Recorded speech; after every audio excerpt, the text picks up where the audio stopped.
안녕하세요. 코인이슈입니다. 6월 13일 영상 시작하겠습니다. 영상 시작 전에 안내 문구 10초 보고 진행하겠습니다.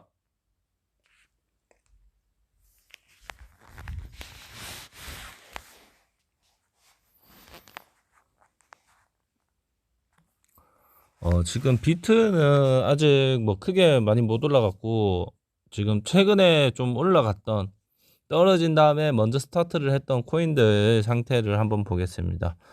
그 첫 번째 코인이 이제 스트라이크였죠. 스트라이크 어떻게 되냐, 얘가 올라가서 잘 버티는지 봐야 된다.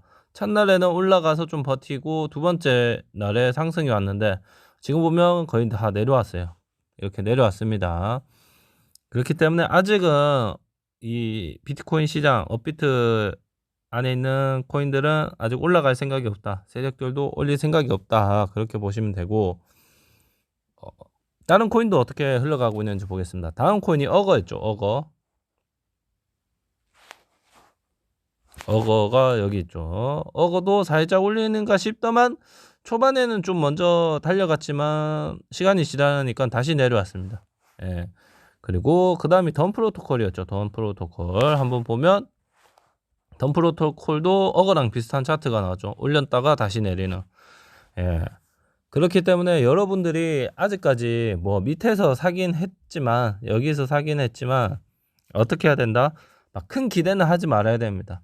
이대로 지체되는, 안 올라가고 지체되는 시간이 계속 지나갈 수 있어요. 밑에서 못 올라가고 밑에서 머무르는 시간이 오래 갈 수도 있다 이 말입니다. 그렇게 되면 어떻게 해야 된다? 추가 매수를 할 건지, 아니면 하락할 가능성이 더 높아지기 때문에 밑으로 떨어진 거 기다렸다가 추가 매수할 건지 정해야지. 돈을 계속 모아 가야 됩니다, 여러분. 지금은 막, 내가 밑에서 샀으니까 빨리 올라가야 된다. 제가 예전에도 이런 말 했었죠. 여러분들이 지금이 저점인 줄 알고 대출을 해서 사더라도, 운 좋게 저점을 밟았더라도 이게 상승을 안 하면 의미가 없다. 여러분들이 그 금리가 높을 때 이런 얘기를 했었습니다. 여러분들이 대출을 하는 순간 어떻게 된다? 이자만 내고 자꾸 수익이 안 생기고 이자만 내면 결국 마이너스잖아요. 조금씩 마이너스가 나면 여러분들 마음이 이제 조급해진다고. 이자 나가는데 상승이 안 오네. 그러면서 자꾸 저희가 봐왔던 먼저 올라갔던 코인들, 그런 거를 뒤늦게 따라탄다고. 뒤늦게 운 좋게 밑에서 잡았으면 수익인데 뒤늦게 따라타놓고 자꾸 떨어지기만 하면 또 마이너스가 나죠. 근데 대출을 해서 그 투자금이 많은 상태에서 따라탔는데 마이너스가 나면 마이너스 나는 금액도 커지겠죠. 그러면서 자꾸 패닉이 오는 거예요. 자꾸 올라가는 거 따라타고, 내 처음에는 분할 매수했다가 나중에는 이거 다 메꾸려면 몰빵을 해야겠어. 몰빵을 했는데 또 더 안 좋은 상황이 됐어. 그런 식으로 마이너스가 나면 어떻게 된다? 나는 이 시장이랑 안 맞는구나. 나는 더 이상 비트코인 투자가 안 맞는구나. 이러면 다행인데, 아예 투자가 자체가 안 맞다 생각하는 사람들이 생깁니다. 제 구독자 여러분들 중에서는 아직 그런 사람이 벌써 나왔을 수도 있어요. 근데 안 나왔으면 좋겠어요. 예. 투자는 현명하게 하면, 남들처럼 막 욕심만 안 부린다면 충분히 내 돈을 지키면서 수익도 낼 수 있단 말이죠. 지금은 여러분들이 알아야 될 게 돈을 쓸 때가 아니고 시간을 써야 될 때입니다. 시간. 그러니까 아직은 뭐 크게, 지금도 오늘도 많이 올라가는 거 보면 수위랑 솔라죠. 근데 이게 많이 올라간 것처럼 보이나요? 거의 움직임이 다시 내려와도 이상하지 않은 구간. 어떻게 보면 거의 뭐 10% 이상 올려주긴 했죠. 하지만 그렇게 많이 올려준 게 아니고 충분히 다시 내릴 수 있는 구간이기 때문에 여러분들도 어떻게 생각해야 된다? 아직은 돈을 쓸 때가 아니구나. 시간을 더 쓰면서 지켜봐야겠구나. 그런 걸 가져야 돼요. 지금은 뭐 많이 올렸다 내린 코인도 없고, 비트가 살짝 오르니까 그냥 반등이 살짝 온 거예요. 비트코인 차트 한번 보면 반등도 오지 않았어요, 거의. 근데 비트가 그 9시 전에, 이제 9시 자리에서보다는 조금 더 오른 위치에 있으니까, 플러스 나 있으니까 알트코인들도 빨간색을 좀 띄는 경우가 있죠. 하지만 전일 상승률 대비는 아무 의미가 없다. 우리가 차트를 봤는데도 그렇게 많이 오른 게 아니고, 그러니까 아직은 돈을 계속 모아가면서 지켜봐야 될 때입니다. 알겠죠? 너무 막 조급하게 내가 밑에서 샀는데 왜 안 올라?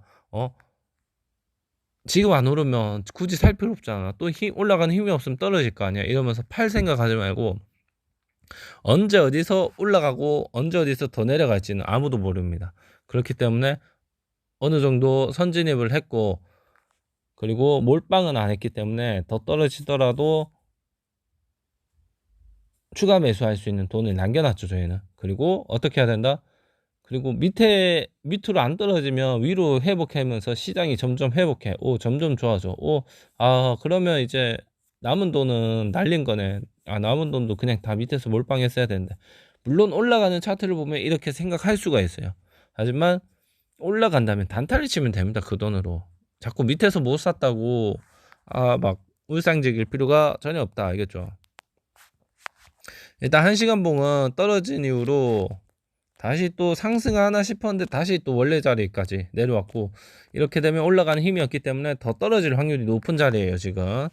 그리고 1시간 봉을 1봉을 보면 밑으로 떨어진다면 매물대는 일단 3,325만원, 그 밑에는 3,146만원, 위로 올라간다면 3,560, 그 외에는 3,700만원까지 일단 열려있다. 그리고 그 외에는 4천만원까지 열려있으나 위로 올라가려나 하는 힘보다는 떨어지려고 하는 힘이 더 강하기 때문에 아래쪽을 위주로 보시고, 위로 올라간다면 갑자기 쭉 올라갈 거예요, 어느 정도. 그런 다음에 얘가 버텨주는지 못 버텨주는지 봐야 된다. 버텨주면서 좋은 흐름이 나오면 저희한테도 좋은 기회가 될 거고, 그게 아니라 바로 또 내려버리면 추가 하락이 충분히 다시 나올 수 있기 때문에, 올라간 만큼 또 다시 내려올 수 있기 때문에 그걸 또 기억하시면서 너무 떨어진다고 겁먹지 말고, 올라간다고 너무 들뜨지 말고 천천히 시장을 한번 지켜봅시다. 아직까지는 뭐 그렇게 세계적인 호재도 터지는 거 없고 경기 침체만 계속 뉴스에서 나오고 있죠. 그렇기 때문에 아직까지는 막 그게 아니란 말이에요. 그리고 가계대출이 계속 뉴스에서 언급되면서 투자에 겁을 많이 준다고요, 지금 우리 정부가. 그렇기 때문에 비트코인 국내 시장은 아직은 돌아갈 때가 아니다. 막 호재 터지면서 막 사람들 유입되고 막 개미들이 대출 뽑아가지고 들어와서 레버리지를 쓰는 그런 구간이 아니기 때문에 아직은 상승을 할 여력은 거의 없다 보시면 됩니다. 하지만 세력들이 어떻게 움직이는지를 보고 우리는 이 시장에 있으니까 언제 또 추가 매수를 해야 될지, 언제 또 단타를 될지 그런 걸 생각하면서 있어야겠죠. 일단 일봉을 보더라도 밑에서 올라간 자리는 잘 버텨주는 것 같지만 아직 좀 변곡이 좀 와서 변곡이 아래쪽으로 향하기 있기 때문에 그렇게 긍정적으로는 볼 수 없다. 더 떨어질 확률이 많다고 계속 얘기를 하고 있습니다. 그리고 주봉을 보더라도 밑에서 올라간 자리는 잘 버티는 것 같지만 그래도 조금씩 아래쪽으로 내려오고 있기 때문에 변곡이 왔기 때문에 어디까지 내려가는지는 일단 지켜봐야 된다. 알겠죠? 아직도 하락하는 중이지 하락이 멈춘 거라고 볼 수는 없습니다. 그리고 고점 대비 저점 대비 최근 저점 대비 반도 회복 못한 상태에서 변곡이 왔다는 건 아쉽게 다시 또 떨어질 수도 있고, 아니면 다시 저점 올리고 고점 올리는 차트가 만들어질 수도 있어요. 하지만 그거는 시간이 지나봐야 알기 때문에 지금 상태에서는 반도 회복하지 못하고 고점 낮추고 저점 낮추는 차트를 만들어줄 가능성이 있기 때문에 조금 더 보수적으로 대응해야 된다. 그리고 일단 비트코인 일봉은 생각보다 그냥 힘없이 자리를 지켜주고 있습니다. 떨어진 자리를. 하지만 저희가 진입한 알트코인은 어떻게 흘러가고 있는지 간단히 한번 보겠습니다. 샌드박스 뭐 거의 움직임이 없죠. 하지만 제가 늘 말하지만 아직까지 추가 매수 안 하신 분들은 고민할 거 없이 추가 매수해도 됩니다. 디센트럴랜드 동일합니다. 아직까지 뭐 큰 움직임이 없어요, 떨어진 이후로. 그리고 폴카닷도 거의 큰 움직임은 없지만 일단 밑에서 조금 올라온 다음에 조금 더 올리긴 했어요. 하지만 그렇게 크게 뭐 다른 건 아니다. 시장 폴카닷만 살리고 딴 건 다 죽는다 이런 뜻이 아니기 때문에 큰 의미를 두지 마세요. 먼저 가고 있다고. 엔진 코인도 동일해요. 이게 폴카닷이 기준이 되면 다른 코인들이 따로 올라올 거고, 다른 코인들이 기준이 되면 폴카닷은 다시 내려가게 돼 있어요. 그렇기 때문에 여러분들이 갖고 있는 코인이 지금 당장 상승이 좀 좋다 하더라도 지금은 절대 팔 때도 아니고 살 때도 아니니까 조금 더 지켜보시길 바랍니다. 많이 힘든 순간이 계속 지속되겠지만 그래도 밑에서 샀다는 거에 염두를 해두시고 계속 돈을 모아가세요. 한번 사보니까 여러분들 평단가, 알트코인 평단가가 어떻게 깎이는지 다들 체감하셨죠. 그러니까 꾸준히 계속 돈을 모아가면서 기회가 올 때 바로 단타를 하든 뭐 추가 매수를 하든 할 수 있도록 여러분들이 돈을 계속 모아 가셔야 됩니다. 아시겠죠? 그러면 오늘 영상은 여기서 마치고 뭐 추가로 뭘 사라, 뭘 사지 마라 이런 것보다는 좀 더 지켜보자로 마무리하고 오늘 영상 마치겠습니다. 마지막으로 구독과 좋아요, 알람 설정 부탁드립니다.